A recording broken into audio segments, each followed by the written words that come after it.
We are getting prepared for the Iditarod checkpoint. It takes the whole village, and it takes some of our past village visitors who come back to help put Iditarod on. Our population goes between 50 and 60, and we might grow by 100 people easily during the race. We're expecting we're guessing 40 teams to do 24s here maybe by the amount of dog food that came in. There's just a lot of volunteer work putting it all together. Are you declaring it 24? I'm declaring. Okay. Every team running the race has to have a required 24-hour break. It gives the dogs a rest and gives the musher a chance to sleep, because if you're running 4 on, 2 off, you're not getting very much rest. I've stayed at other places for my 24, and I mean, a person can take care of themselves pretty good out on the trail. But if you want any kind of a real break where you can actually sleep, hydrate, eat something, get the musher back 100%, then you ought to stay somewhere like Takotna or McGrath.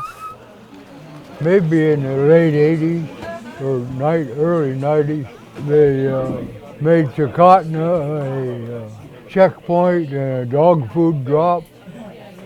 And since that time, it grew considerably, you know, from just the dog race to including things that would help with the dog race.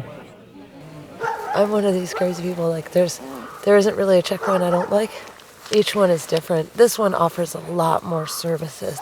They do little things that make it more convenient, like they've got hot water in a bunch of cookers around, so when you come in, you don't have to make your water. You can get your dogs fed really quickly, which is good for them because they can have a nice hot meal and then relax. And they have a wonderful crew of volunteers, and that really helps out a lot. Every year, we have friends from Norway come back, and they are part of our dog handlers. They're very athletic and very fit.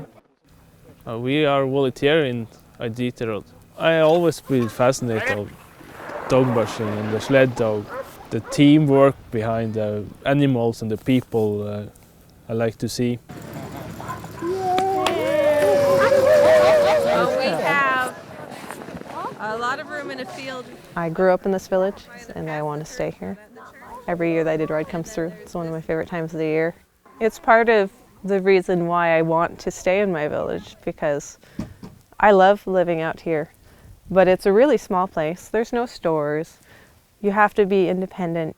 Part of how I keep myself entertained is planning for things like this and looking forward to this. Jan and I and Puddin